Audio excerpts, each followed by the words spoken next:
Okay, now that you've got your footage organized inside a project folder, now it's time to start Adobe Premiere. And this is our landing screen when we get to Adobe Premiere. There's your user login here. We've got new project, open project, home and learn, team projects we're not going to deal with. And then if you've been working on anything already, then your list of recently worked on projects will show up here. But what we're going to do is we're going to say new project. So let's click on new project. And this is the new project window. There's a bunch of stuff that we can do here. The first thing we're going to do is give our project a name. Right, so this is the composition project. So I'm just going to call it composition.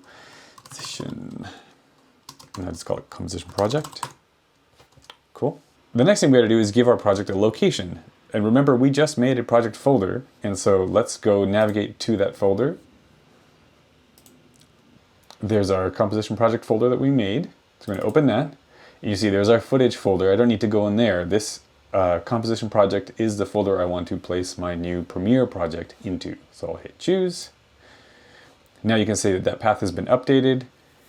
And then we can, if we want to, use this window here, this interface here, to navigate to that folder to import our clips. And I will just show you that real quick. So there's our composition project. There's our footage. So I can either highlight this whole folder. You can see it's got 14 clips ready to import. Or I can open this folder and now it's loading up those clips. And I can designate those clips for import one by one if I want. For now, I'm just going to go and import this whole folder. So hey, I want this folder to come into my project. And then over here on the right-hand column, we have a few import settings. So, and you can turn them on and off. And then there's details if you twirl down these things next to the on-off switch. So copy media. So one thing that Premiere can do is it can copy the media from one location into the next. If you want to copy media off of an SD card, yeah, whatever, however you want to deal with media, if you want to copy it. The media already exists for me on my hard drive where I want it to be, and so that's fine. I'm not going to engage the copy media option, but that is an option for us. And then next we have new bin, this option to create a new bin. Bins are folders within the Premiere workspace. And so in the Finder, this folder is called footage. Here I'm going to flip over to the Finder. There it is, footage, and it has all of our footage in it, all my footage in it. And I actually think it's a great idea to have your Premiere workspace mirror your Finder workspace. And so here in the Finder, in my composition project folder, I have a footage folder, and soon we're going to have a sounds folder. And if this was corporate work, I would have like a logos folder or a still images folder or, you know, fonts, whatever assets are going to be coming into this project. I would like to have them pulled into their own folders and organized really well. And so in Premiere, let's go back to Premiere. I want to mimic or mirror that folder structure. Right? So in the Finder, my folder is called footage. And so I am going to make a new bin for these 14 clips, and I'm going to call it footage. All right, so not only have I named my new bin, but I've got this option turned on. So it's going to import the 14 clips from inside this folder, and I know it's 14 because it's telling me here. And it's going to import those clips into a bin, which is like a folder in Premiere, titled footage. All right. The next option is creating a new sequence. Sequences are the timeline workspace where you actually edit your video from. I don't want to do that automatically here in this window. I want to show you kind of a cleaner way to start. Like, I don't know if I want every single one of these clips thrown into my timeline, certainly not in any sort of like default order. I want to do that manually. So I'm going to leave the create a new sequence option turned off. So to recap, we are starting a brand new project. We've given the project a name. We've given the project a location. From that location, we have selected the footage that we wanted to import. I'm not going to copy it. I like where it is. I'm not going to copy and move it or whatever. And this gets like a little bit more advanced into a process called ingest, where if you're dealing with like huge files or a large number of things, like there's just a lot of really professional options that you can dive into inside this dropdown that we really don't need to engage with here. And then I'm going to import those clips into a new folder called bin in the Premiere workspace. And that's that new bin is going to be titled footage. And I'm not going to create a new sequence because we're going to do that manually together. Now we'll hit create.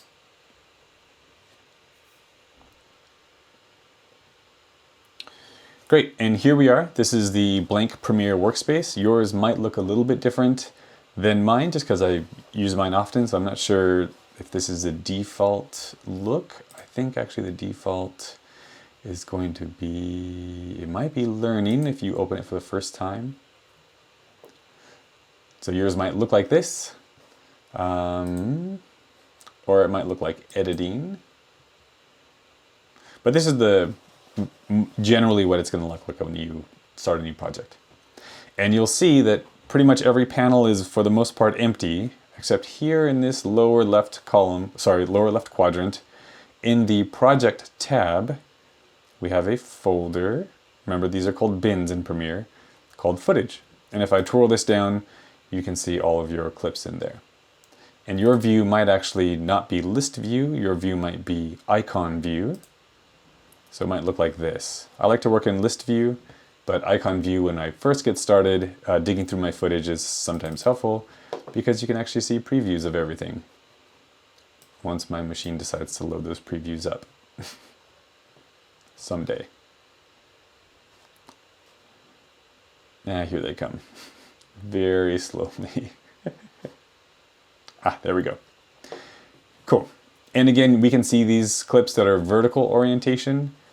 Those are going to be rotated to be horizontal orientation. They just look vertical because my phone was confused about which way it was up, because they were either pointed straight down or pointed straight up. So real quick, let's take a look at some of the general workspaces in Premiere. So I've already talked about the project tab down here, but we have our media browser tab, the libraries tab, info, effects, markers, history. If there's too many tabs for the space of a window, then it has this little like double arrow thing that pops out. I'm gonna go back to our project tab. That's what I use most down here. Up here, we have our source viewer and effect controls tab. This is what I use most often up in the upper left hand. So the source viewer shows you, you can play through and scrub through your source audio and video files. Your program viewer shows you what you're working on in the edit. And then down here we have the timeline, and it says no sequences. So sequences are our timeline workspace. So whatever we're working on in our timeline, that shows up in our program viewer directly above it here. And then sandwiched between these two lower windows is our toolbar. These windows can be open and closed, to do whatever you want. And so it's kind of easy to get lost or accidentally rearrange them. So these windows and preset orientations of these windows are stored under the window menu within workspaces. And so what workspaces has done is it's broken out groupings of these windows in ways that Premiere thinks you'll need them if you're working on these things. So if you're working on an assembly edit, or if you're working on audio, or if you're working on captions or graphics, if you're doing color correction, if you're just editing, if you're applying effects, all these are going to bring up different combinations of these windows. So like if we go to color, you see now it's quickly rearranged the panels. Most of the stuff is still here. Effect controls is now highlit by default. We still have our program and timeline, but everything was made a little bit smaller to make space for the Lumetri color panel, where all the color correction happens. If we go back to window,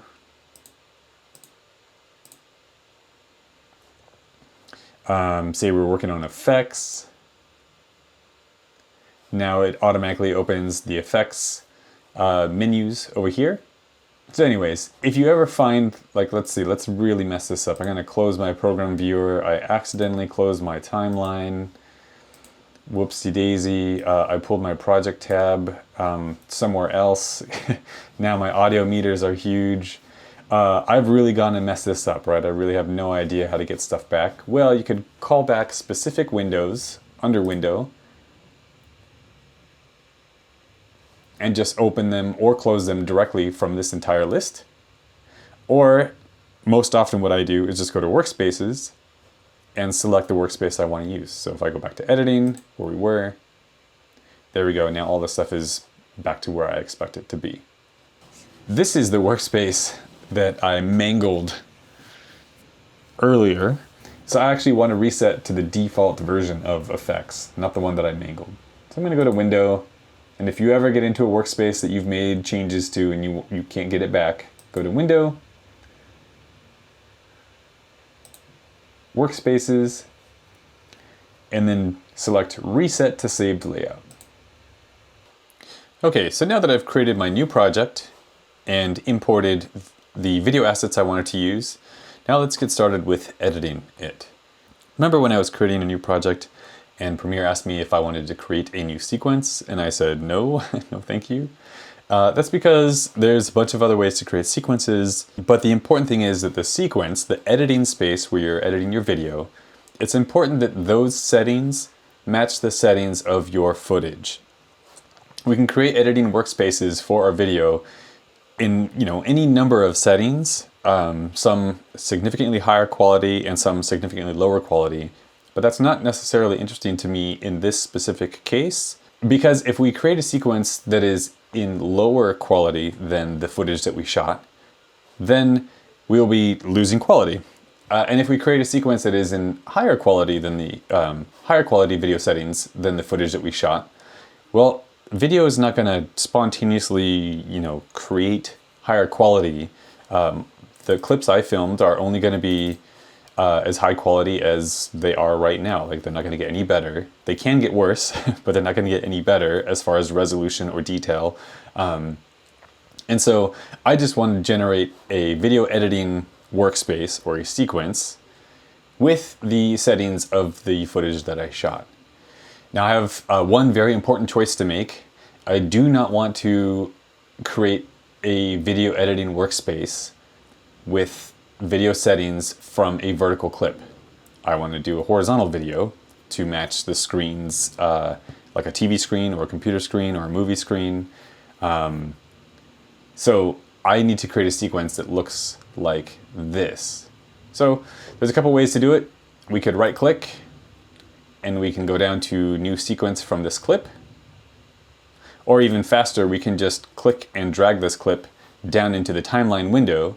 And you can see that the cursor now has like a closed hand with a plus sign. So that means it has that clip in its hand. And if I let go, that plus sign means it's going to create a new sequence. So I let go, and here we go. So now our sequence window is no longer empty. Now it has a timeline. That clip that I dropped into the timeline. And this up here, you'll see that this is the name of that clip. This is actually the title of this sequence, this working space. And if you look over here, you can see that the little icon down at the bottom looks a little bit different. So this little icon has like 3 blue bars. Those are representing the video and audio tracks. Whereas these, there's a picture, obviously, and then there's a little sound wave. So this is saying this is video with sound, but this is a sequence. So I don't want to get us confused. So I want to rename this thing our first sequence. So I'm going to call this composition. I can spell composition project sequence 01.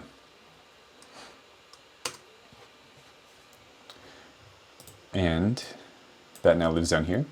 And I'm actually going to pull this out of my footage folder. So click and hold and drag, and I'm going to drop it into my project tab.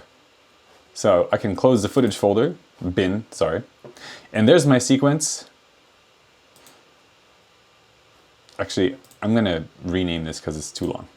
So I'm going to change it from composition project to composition.01. Cool. And there's our footage folder. And now you'll see in our timeline window, the sequence is now titled composition.01. And there's a reason that I called it .01. It's because as I work, I like to version up my sequences. Say I've spent hours working on this, and I'm about to make sort of a large decision. Like I'm going to take the edit in one direction, and I'm not 100% sure about that. And I want to be able to come back to how the edit is at this moment. So I'm going to right click on this sequence, and I'm going to select duplicate. Here we go, composition 01, copy 01. I'm just going to rename this to composition.02. Now if I open this sequence, the editing space, you can see that the sequences can be tabbed in the timeline window. So you can have multiple sequences open at once, and you can navigate them just like a tabbed browser, like Chrome or Safari. This is a great way to check out, try out alternative edits.